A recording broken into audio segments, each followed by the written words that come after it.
الحمد لله رب العالمين والصلاة والسلام على سيد المرسلين أما بعد فأعوذ بالله من الشيطان الرجيم بسم الله الرحمن الرحيم الصلاة والسلام عليك يا رسول الله وعلى آلك وصحابك يا حبيب الله۔ حضرت بی بی خدیجہ رضی اللہ عنہا کی وفات۔ حضور اقدس صلی اللہ علیہ وسلم کے قلب مبارک پر ابھی ابو طالب کے انتقال کا زخم تازہ ہی تھا کہ ابو طالب کی وفات کے 3 دن یا 5 دن کے بعد حضرت بی بی خدیجہ رضی اللہ عنہا بھی دنیا سے رحلت فرما گئیں۔ مکہ میں ابو طالب کے بعد سب سے زیادہ جس ہستی نے رحمت عالم صلی اللہ علیہ وسلم کی نصرت و حمایت میں اپنا تن من دھن سب کچھ قربان کیا وہ حضرت بی بی خدیجہ رضی اللہ عنہا کی ذات گرامی تھی۔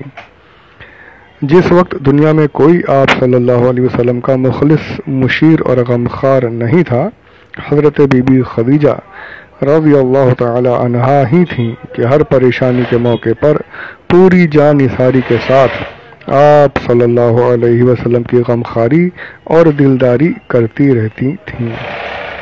اس لیے ابو طالب اور حضرت بی بی خدیجہ رضی اللہ عنہا دونوں کی وفات سے آپ کے مددگار اور غمگسار دونوں ہی دنیا سے اٹھ گئے، جس سے آپ کے قلب مبارک پر اتنا عظیم صدمہ گزرا کہ آپ نے اس سال کا نام عام الحزن یعنی غم کا سال رکھ دیا۔ حضرت بی بی خدیجہ رضی اللہ عنہا نے رمضان 10 نبوی میں وفات پائی۔ بوقت وفات 65 برس کی عمر تھی۔ مقام حجون قبرستان جنت المعلا میں مدفون ہوئی۔ حضور رحمت عالم صلی اللہ علیہ وسلم خود بنفس نفیس ان کی قبر میں اترے اور اپنے مقدس ہاتھوں سے ان کی لاش مبارک کو زمین کے سپرد فرمایا۔ طائف وغیرہ کا سفر۔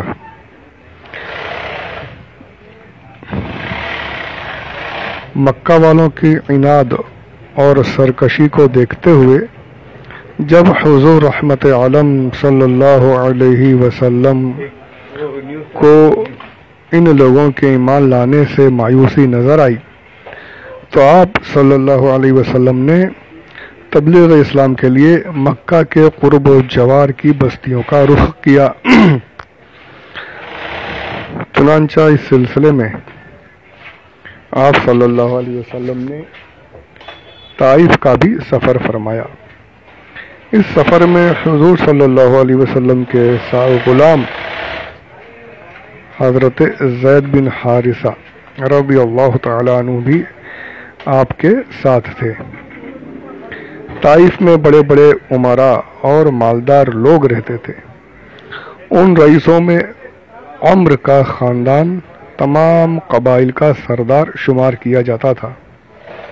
یہ لوگ 3 بھائی تھے، عبد یالیل، مسعود، حبیب۔ ان تینوں کے پاس حضور تشریف لے گئے اور اسلام کی دعوت دی۔ ان تینوں نے اسلام قبول نہیں کیا بلکہ انتہائی بیہودہ اور گستاخانہ جواب دیے۔ ان بد نصیبوں نے اسی پر بس نہیں کیا بلکہ طائف کے شریر غنڈوں کو ابھار دیا کہ یہ لوگ حضور صلی اللہ علیہ وسلم کے ساتھ برا سلوک کریں۔ چنانچہ لچوں لفنگوں کا یہ شریر گروہ ہر طرف سے آپ صلی اللہ علیہ وسلم پر ٹوٹ پڑا اور یہ شرارتوں کے مجسمے آپ پر پتھر برسانے لگے۔ اللہ اکبر۔ یہاں تک کہ آپ کے مقدس پاؤں زخموں سے لہو لہان ہو گئے۔ بڑے امبو در امبو پتھر لے کے دیوانے، لگے میہ پتھروں کا رحمت عالم پہ برسانے، وہ ابر لطف جس کے سائے کو گلشن ترستے تھے، یہاں طائف میں اس کے جسم پر پتھر برستے تھے،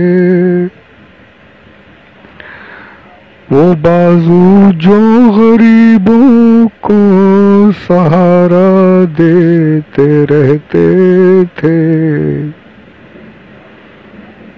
پیا پے آنے والے پتھروں کی چوٹ سہتے تھے، وہ سینہ جس کے اندر نور حق مستور رہتا تھا، وہی اب شق ہوا جاتا تھا، اس سے خون بہتا تھا،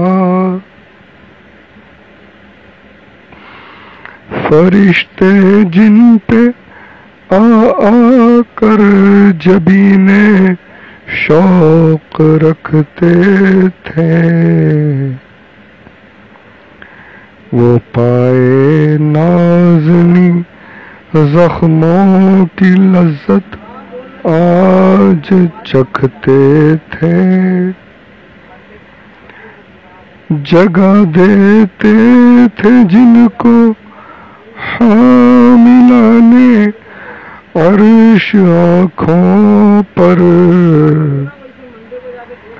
وہ نالین مبارک خاک و خونک سے بھر گئیں یکسر۔ اللہ اکبر، یہ تصور کرنے کی بات ہے، رحمت عالم جنہوں نے ساری دنیا کو سہارا دینا تھا، جنہوں نے ڈوبتی ہوئی انسانیت کو ابھارنا تھا، آج اسی رحمت عالم پر پتھروں کی بارش کی جا رہی ہے۔ اللہ، آپ کے موزے، آپ کے نالین مبارک خون سے بھر گئے، جب آپ صلی اللہ علیہ وسلم زخموں سے بے تاب ہو کر بیٹھ جاتے تو یہ ظالم انتہائی بے دردی کے ساتھ آپ کا بازو پکڑ کر اٹھاتے، اور جب آپ چلنے لگتے تو پھر آپ پر پتھروں کی بارش کرتے،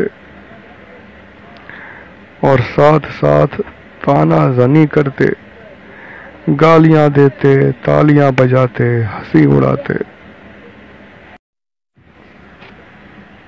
حضرت زید بن حارثہ رضی اللہ تعالی عنہ دوڑ دوڑ کر حضور پر آنے والے پتھروں کو اپنے بدن پر لیتے تھے۔ قربان جائیے حضرت زید کی قسمت پر، جس طرح بھی آپ سے بن پڑ رہا تھا ان پتھروں کو اپنے بدن پر لے رہے تھے اور حضور کو بچانے کی کوشش کر رہے تھے۔ ہمارے ماں باپ آپ پر قربان۔ میں نے کہا تھا نا کہ اتنی آسانی سے اسلام نہیں پھیل گیا، بہت کچھ سہا ہے، بہت کچھ سہنا پڑا ہے۔ ہم لوگوں نے بہت آسان سمجھ لیا اسلام کو، بہت ہی بالکل لائٹلی لیتے ہیں، اتنی آسانی سے نہیں پھیل گیا جناب۔ خود بانی اسلام صلی اللہ علیہ وسلم پر کیسے کیسے مظالم ڈھائے گئے، یہ تو صرف اس کا ایک نمونہ ہے، یہ ایک ذرا سا ایک جھلک دکھائی گئی ہے۔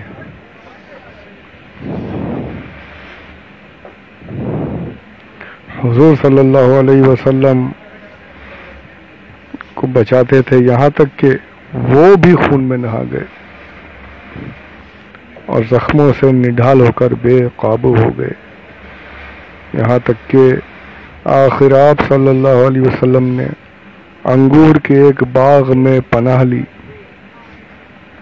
یہ باغ مکہ کے ایک مشہور کافر عتبہ بن ربیعہ تھا۔ حضور صلی اللہ علیہ وسلم کا یہ حال دیکھ کر عتبہ اور اس کے بھائی شیبہ دونوں کا پر رحم آ گیا اور کافر ہونے کے باوجود خاندانی حمیت نے جوش مارا۔ چنانچہ ان دونوں کافروں نے حضور کو اپنے باغ میں ٹھہرایا اور اپنے نصرانی غلام عداس کے ہاتھ سے آپ کی خدمت میں انگور کا ایک خوشہ بھیجا، یعنی کوئی نبی سمجھ کر نہیں، یہ جو انہوں نے کیا یہ کوئی نبی مان کر نہیں، بس ایک یار اپنے خاندان کا ہے اور دوسرے لوگ تکلیف دے رہے ہیں یہ سوچ کر کیا۔ بار بار میں نے کہا کہ عربوں میں خاندانی حمیت بہت زیادہ تھی۔ تو انگور کا ایک گچھا بھیجا اپنے غلام کے ہاتھ سے، حضور نے بسم اللہ پڑھ کر خوشے کو ہاتھ لگایا تو عداس نے تعجب سے کہا کہ یہاں کے لوگ تو یہ کلمہ نہیں بولا کرتے۔ حضور صلی اللہ علیہ وسلم نے اس سے دریافت کیا تمہارا وطن کہاں ہے؟ عداس نے کہا میں شہر نینوا کا رہنے والا ہوں۔ آپ صلی اللہ علیہ وسلم نے فرمایا کہ وہ حضرت یونس بن متا علیہ السلام کا شہر ہے، وہ بھی میری طرح خدا عز و جل کے پیغمبر تھے۔ یہ سن کر عداس آپ کے ہاتھ پاؤں چومنے لگا اور فوراً ہی آپ کا کلمہ پڑھ کر مسلمان ہو گیا۔ اسی سفر میں جب آپ صلی اللہ علیہ وسلم مقام نخلا میں تشریف فرما ہوئے اور رات کو نماز تہجد میں قرآن مجید پڑھ رہے تھے تو نصیبین کے جنوں کی ایک جماعت آپ صلی اللہ علیہ وسلم کی خدمت میں حاضر ہوئی اور قرآن سن کر یہ سب جن مسلمان ہو گئے۔ پھر ان جنوں نے لوٹ کر اپنی قوم کو بتایا تو مکہ مکرمہ میں جنوں کی جماعت نے فوج در فوج آ کر اسلام قبول کیا۔ قرآن مجید میں سورہ جن کی ابتدائی آیتوں میں خداوند عالم نے اسی واقعے کا تذکرہ فرمایا ہے۔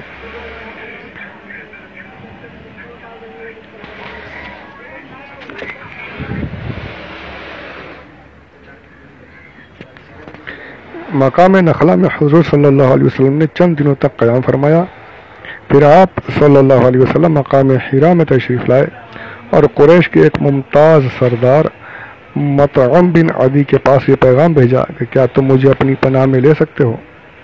عرب کا دستور تھا کہ جب کوئی شخص ان سے حمایت اور پناہ طلب کرتا تو اگرچہ وہ کتنا ہی بڑا دشمن کیوں نہ ہوتا وہ پناہ دینے سے انکار نہیں کر سکتے تھے۔ چنانچہ مطعم بن عدی نے حضور صلی اللہ علیہ وسلم کو اپنی پناہ میں لے لیا اور اس نے اپنے بیٹے کو حکم دیا کہ تم لوگ ہتھیار لگا کر حرم میں جاؤ، اور مطعم بن عدی خود گھوڑے پر سوار ہو گیا اور حضور کو اپنے ساتھ مکہ لایا اور حرم کعبہ میں اپنے ساتھ لے کر گیا اور مجمع عام میں اعلان کر دیا کہ میں نے محمد کو پناہ دی ہے۔ اس کے بعد حضور صلی اللہ علیہ وسلم نے اطمینان کے ساتھ حجر اسود کو بوسہ دیا، کعبے کا طواف کر کے حرم میں نماز ادا کی، اور مطعم بن عدی اور اس کے بیٹوں نے تلواروں کے سائے میں آپ کو آپ کے دولت خانے تک پہنچا دیا۔ اس سفر کے مدتوں بعد ایک مرتبہ ام المومنین حضرت عائشہ رضی اللہ عنہا نے حضور اقدس صلی اللہ علیہ وسلم سے دریافت کیا کہ یا رسول اللہ صلی اللہ علیہ وسلم، کیا جنگ احد کے دن سے بھی زیادہ سخت کوئی دن آپ پر گزرا ہے؟ تو آپ صلی اللہ تعالیٰ علیہ وسلم نے ارشاد فرمایا کہ ہاں اے عائشہ، وہ دن میرے لیے جنگ احد کے دن سے بھی زیادہ سخت تھا جب میں نے طائف میں وہاں کے ایک سردار عبد یالیل کو اسلام کی دعوت دی۔ اس نے دعوت اسلام کو حقارت کے ساتھ ٹھکرا دیا اور اہل طائف نے مجھ پر پتھراؤ کیا۔ میں اس رنج و غم میں سر جھکائے چلتا رہا یہاں تک کہ مقام قرن و ثعالب میں پہنچ کر میرے ہوش و حواس بجا ہوئے۔ وہاں پہنچ کر جب میں نے سر اٹھایا تو کیا دیکھتا ہوں کہ ایک بدلی مجھ پر سایہ کیے ہوئے ہے۔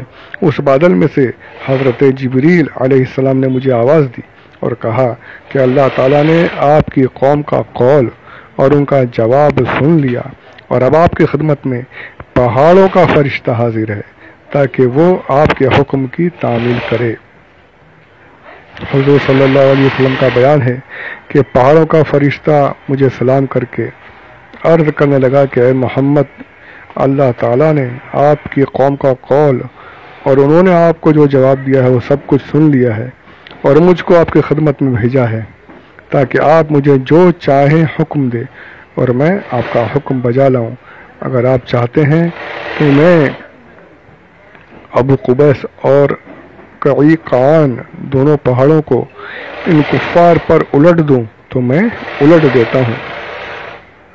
یعنی فرشتہ حاضر ہو گیا کہ آپ جیسے فرمائیں ان کو ابھی تباہ و برباد کیا جائے، نیست و نابود کر دیا جائے، آپ کے حکم کے مطابق عمل ہوگا، جیسے چاہیں آپ۔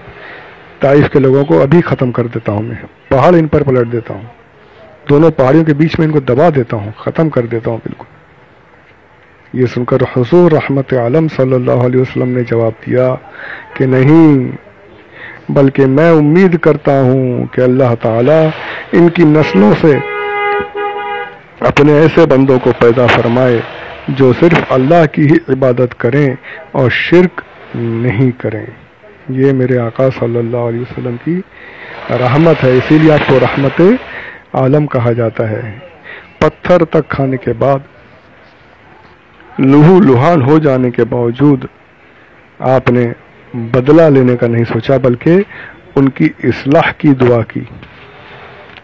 آج امت کا حال کیا ہے وہ دیکھیے، سامنے والا مسلمان، اگر وہ تو کافر تھے، وہ تو ابھی مسلمان نہیں ہوئے تھے، اور سرکار نے ان کی بھی اصلاح کے لیے ہی دعا کی۔ اور آج ہم سے اگر کوئی مسلمان ہی آ کر اگر ایک گالی دے گا تو ہم اس کو 10 دینے کو تیار ہیں، کوئی ایک تھپڑ مارے تو ہم اس کو تھپڑ کے لات گھوسے سب برسانے کے لیے تیار ہیں، اس سے کم، کسی سے کم تھوڑی ہیں ہم۔ ارے اپنے تو کون اپنے کو ٹھسا سکتا ہے، اپن تو بھائی بھائی بھائی، یہ ساری بھائی گیری یہیں پر رہ جائے گی بھائی، سب کچھ یہیں پر رہ جائے گا، کچھ بھی ساتھ نہیں جانے والا۔ ساتھ جائیں گے تو اچھے عمل جائیں گے، اور اچھے اعمال میں سب سے اچھا، سب سے بڑا عمل حسن اخلاق ہے۔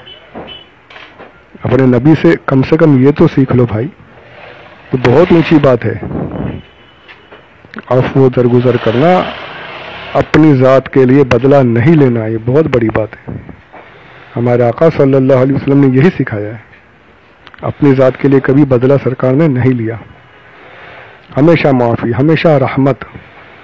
اور امت کا عالم اس سے بالکل مختلف، فوراً بدلہ لینے کو تیار ہے، بلکہ اس سے بھی زیادہ۔ اب دیکھیں، ہم بدلہ لیں گے تو اس میں یہ گنجائش ہوتی کہ ہم یا تو کم بدلہ لیں یا زیادہ۔ کم لیں گے تو یعنی کہ ہم سے کمی ہو گئی، زیادہ لیے تو ہم سامنے والے کے گناہ گار ہو گئے، تو اس نے جتنا کیا مجھ سے بڑھ کر کر رہے ہیں۔ تو یہ بدلہ لینے کی وجہ معاف کر دیجئے، معاف نہیں کر سکتے تو اللہ پر چھوڑ دیجئے کہ یا اللہ تو میری طرف سے انصاف فرما دے۔ بدلہ لینا یہ اسلام کی تعلیم نہیں ہے۔ عفو درگزر کرنا، معاف کرنا، دشمن کو بھی عطا کرنا، یہ سرکار کی تعلیم ہے، یہ اسلام کی تعلیم ہے۔ بہت بڑی بات ہے، چھوٹی بات نہیں ہے۔ بولنا آسان ہے، میں جانتا ہوں، بولنا بہت آسان ہے، پر عمل کرنا بہت مشکل ہے۔ تو اللہ تعالی ہمیں عمل کی توفیق عطا فرمائے، اپنے پیارے محبوب صلی اللہ علیہ وسلم کے طریقے پر چلنے کی کوشش کرنے کی، کم سے کم کوشش کرنے کی توفیق عطا فرمائے۔ ہم سب کو اپنے آقا صلی اللہ علیہ وسلم کے سنتوں کی محبت عطا فرمائے، ان کی قربانیوں کا جو صحیح معنوں میں حق ادا کرنا وہ تو ہم کر نہیں سکتے، پر جتنا ہم سے ہو سکے اتنا تو کرنے کی کوشش کرنے کی توفیق اللہ ہمیں عطا فرمائے۔ آمین بجاہ النبی الامین صلی اللہ علیہ وسلم۔ تو آج کے لیے اتنا ہی، اگلا انشاءاللہ اگلے آڈیو میں پیش کرنے کی سعادت حاصل کروں گا۔ وما علینا الا البلاغ المبین۔ السلام علیکم ورحمۃ اللہ۔